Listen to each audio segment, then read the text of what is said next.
আপনার নিষ্পাপ সন্তানের মুখে কাঁচাগোল্লা নামের পচা বাসি মিষ্টির শিরা দিয়ে তৈরি অখাদ্য তুলে দিচ্ছেন না তো? নোংরা ও অস্বাস্থ্যকর পরিবেশে তৈরি হচ্ছিল কথিত এই কাঁচাগোল্লা সন্দেশ। গাজীপুরের একটি বসত বাড়িতে অভিযান চালিয়ে বিপুল পরিমাণ প্রস্তুত সন্দেশ ও তৈরির কাঁচামাল জব্দ করে ভ্রাম্যমাণ আদালত। কালিয়াকৈর উপজেলার লোহাকৈর মাজার এলাকায় জেলা এনএসআই এর তথ্যের ভিত্তিতে পরিচালিত অভিযানে দেখা যায় স্যান্ডেলিনা সো রূপচর্চায় আভিজাত্য।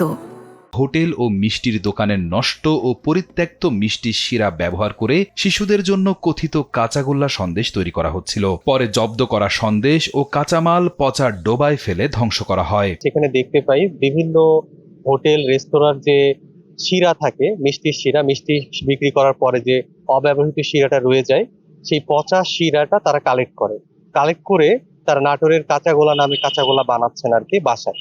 এবং সার্বিকভাবে তাদের কোনো ধরনের লাইসেন্স নাই, তাদের কোনো ধরনের পণ্যের মোড়ক জাতের কোনো যে পণ্যের যে মোড়কটা ব্যবহার করেন সেই মোড়কে তারা লিখতেছেন নাটোরের কাঁচাগোলা, নাটোরের কথা উল্লেখ করছেন আর কি, কিন্তু তারা এটা তৈরি করতেছেন গাজীপুরে। বসতবাড়িতে অস্বাস্থ্যকর পরিবেশে খাদ্য উৎপাদন এবং ভুয়া ঠিকানা ব্যবহারের দায়ে ভোক্তা অধিকার সংরক্ষণ আইন ও পণ্য ওজন পরিমাপ মানদণ্ড আইনে কারখানার মালিককে 50,000 টাকা জরিমানা করা হয়। অভিযানে জেলা এনএসআই, বিএসটিআই ও আনসার সদস্যরা সহযোগিতা করেন। ভোক্তা অধিকার সংরক্ষণ আইন এবং পণ্যে ওজন ও পরিমাপ মানদণ্ড আইন, এই দুই আইনে তাদেরকে সর্বমোট 50,000 টাকা জরিমানা করা।